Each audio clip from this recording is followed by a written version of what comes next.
Pagi di Maninjau, suasana saromaniko nanaco membuat denai taraga datang ke tampeko.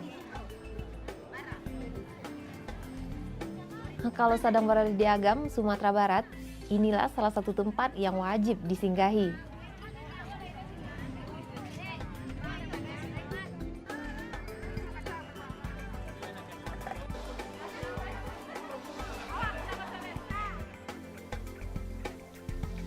Aku Aisha, padusi Minang.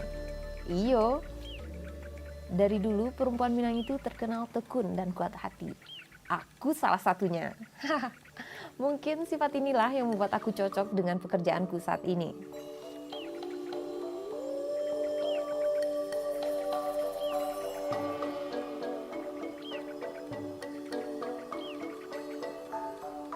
Aku paling suka kalau bertugas ke Maninjau.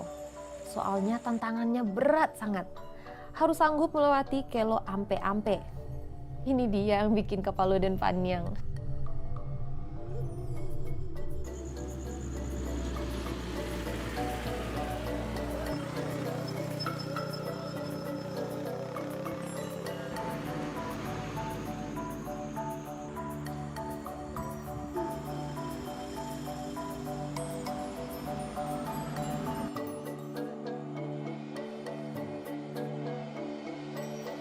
Nah, kalau yang ini namanya Danau Maninjau. Rancak kan?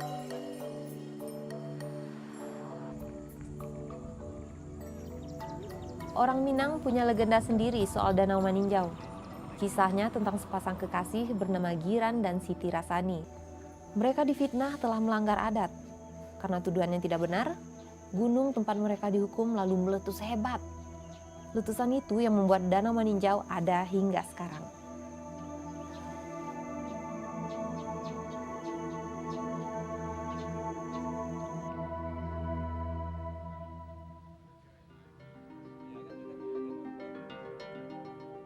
Boleh percaya, boleh juga tidak. Katanya orang yang menfitnah sejoli Giran dan Siti Rasani semua berubah menjadi ikan. Ikan-ikan ini yang lalu menjadi sumber penghidupan para nelayan.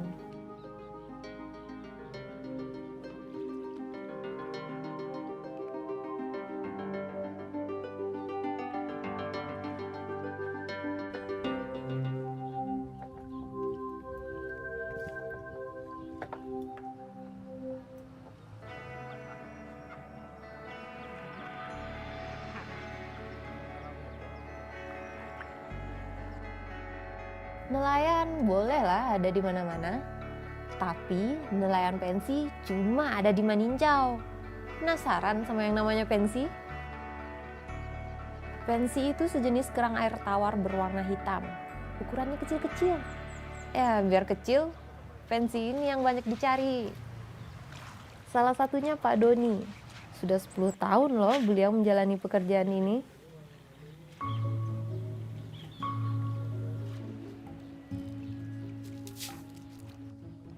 Beliau punya kelompok sorang ketika harus mencari pensi.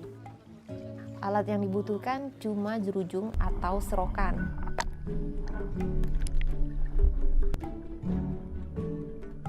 Indak jarang juga Pak Doni jo kawan-kawannya mencilam sampai 5 meter untuk mencari pensi.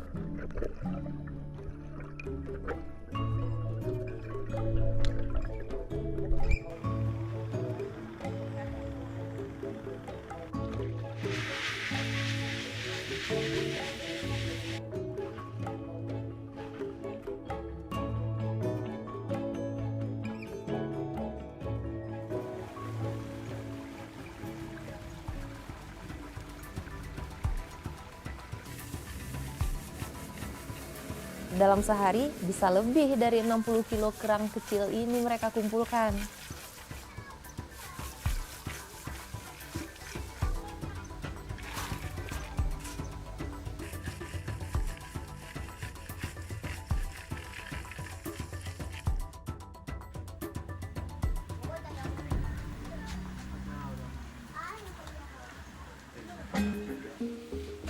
Bilalah dipisahkan berdasarkan ukurannya, pensi-pensiko kemudian diabuih sebelum dijual.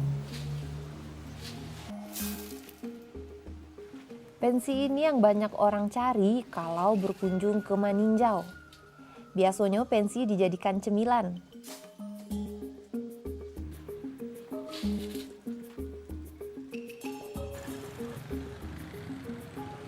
Kalau aku biasanya beli pensi di sini, warung Bu Ani. Lah lama awak indah makan pensi. Lamanya lah tak bayang. Pokoknya alun ka Maninjau kalau alun mencoba pensi.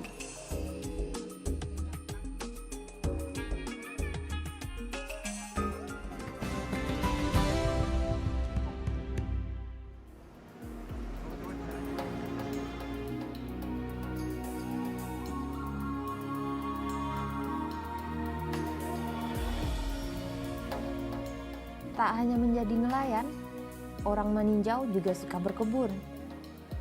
Kalau ke Maninjau, pasti banyak jumpa perkebunan tebu.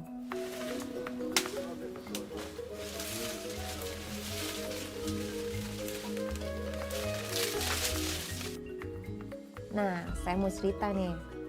Di balik hamparan tebu Maninjau ada sebuah kisah unik tersembunyi.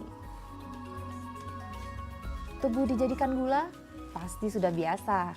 Tapi kalau kerbau yang membuat gula, rasanya cuma ada di tanah kami.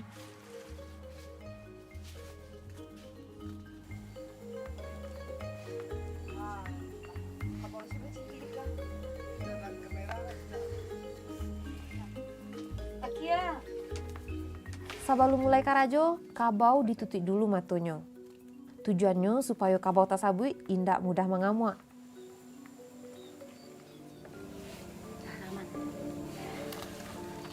Begini cara kerbau bekerja. Ia cuma harus berjalan sesuai putaran. Nah, putaran kerbau lah yang membuat penggiling tebu bergerak. Tebu diperas berkali-kali untuk mendapatkan kandungan airnya. Semakin banyak tebu, semakin keras pula sang kerbau harus bekerja. Karena itulah, kerbau yang digunakan juga tidak bisa sembarang. Minimal harus berumur 4 tahun dan jinak perilakunya.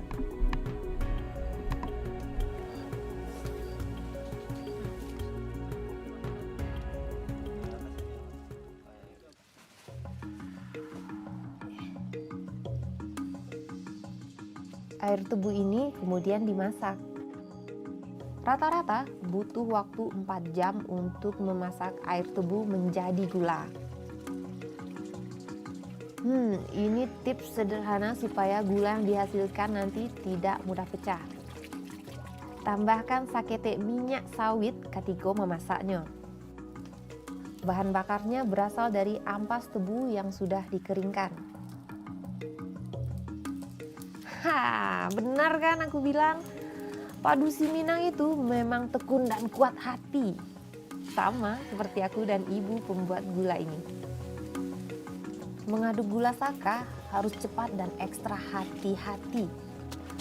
Telat mengaduk gula bisa tumpah dan membuat tangan melepuh bila terkena.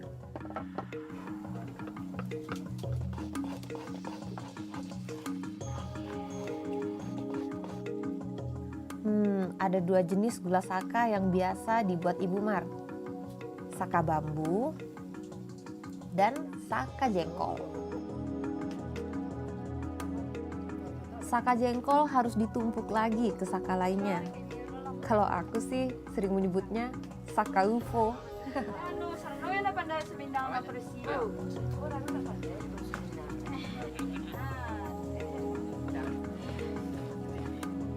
Dalam seminggu Pak Daminan 2 kali membuat saka. Sekali masak bisa 50 kilo ia hasilkan. Untuk membuat 1 kilo saka jengkol maupun tabu, butuh 5 sampai 6 batang tabu. Sebuah proses yang cukup panjang.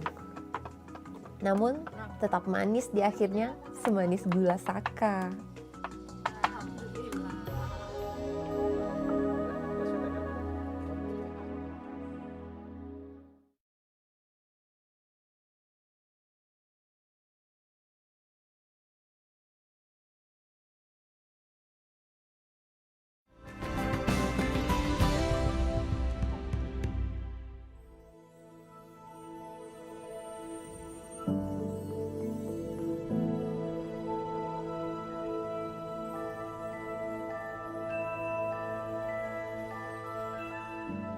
Sekarang aku mau menunjukkan kota kelahiranku. Inilah dia, Bukit Tinggi. Kalau orang Minang menyebutnya Bukit Tinggi. Itu karena letaknya tinggi seperti di bukit.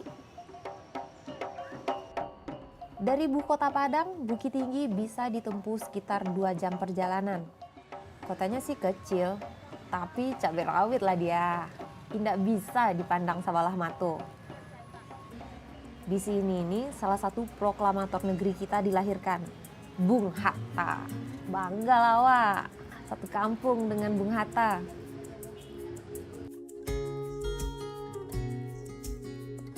Kota kelahiranku ini menjadi satu-satunya kota di luar Jawa yang pernah menjadi ibu kota Indonesia. Tahun 1948, Bukit Tinggi dipilih jadi ibu kota darurat karena letaknya yang aman dari serangan musuh.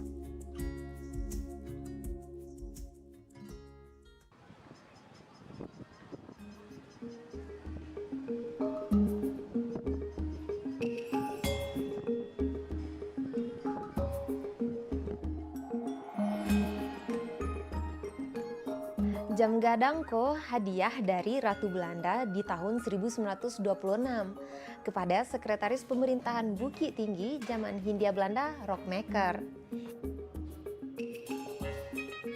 Biaya pembangunan pada zaman tersebut juga fantastis, 3.000 gulden.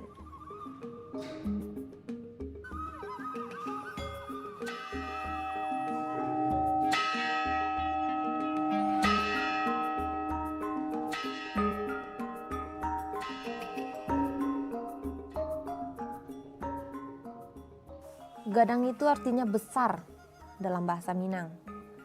Jadi jangan heran ya kalau bangunan jam ini punya 5 lantai. Tingginya saja 26 meter.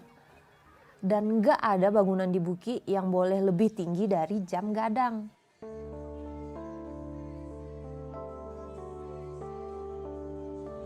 Ada lagi nih yang unik dari jam gadang. Jam gadang nggak punya angka ampe Romawi. Katanya sih kesalahan cetak. Dari atas ini tampak jelas kota Bukit Tinggi 360 derajat. Kita bisa melihat kawasan pasar tradisional dengan jelas dari sini.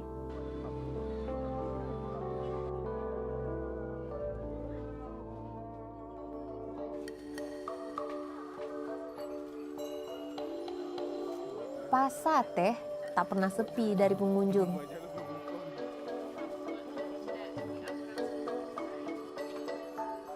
Semua barang rasanya ada di sini, mulai dari makanan ringan, aneka salai asap, dan ini dia yang paling aku suka, dadiah.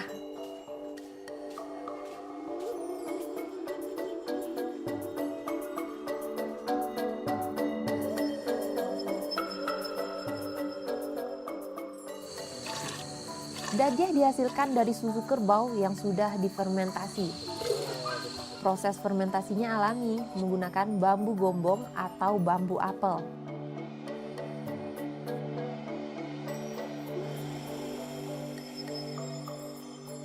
Dadiahku bisa bertahan 7 hari di suhu ruang dan 5 balik hari kalau masuk kulkas. Jadi para pedagang di Siko ndak takut rugi karena dagangannya tahan lama. Makan dadiah sudah, sekarang saatnya awak makan nasi kapau. Los Lambuang tujuan awak. Di sini ada 25 pedagang nasi kapau. Tapi favoritku ya di sini, kedai nasi kapau Nier. Mudah dicari.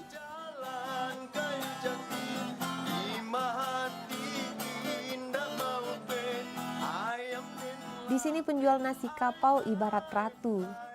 Mereka punya singgasana di balik kuali-kuali masakannya.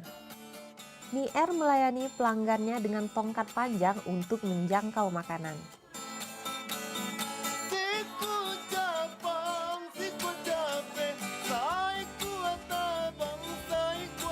Ini nih kesukaanku, gulai tambungsu. usus sapi yang diisi telur. Tambun suko makanan lama dari kampung awak. Di kedai Nier, tambunsu juga jadi makanan favorit. Pokoknya harus coba tambunsu kalau kesini.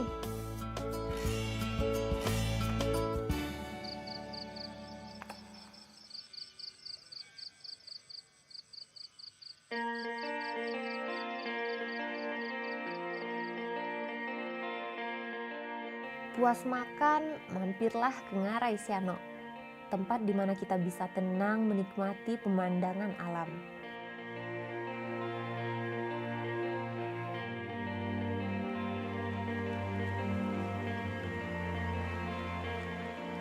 Ngarai Sianok tercipta akibat gerusan sungai jutaan tahun silam.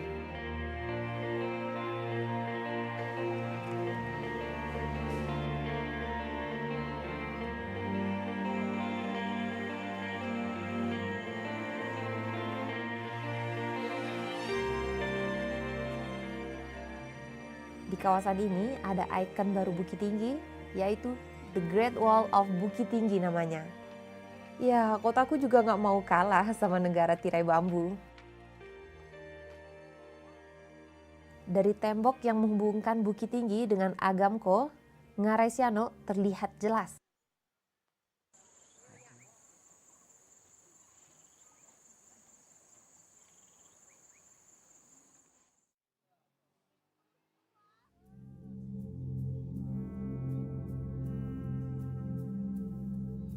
Ini sedikit cerita dari Kampung Denai, tanah Minang yang kaya akan keindahan. Tempat di mana makanan enak banyak disajikan. Tanah di mana sepenggal cerita sejarah Indonesia diciptakan.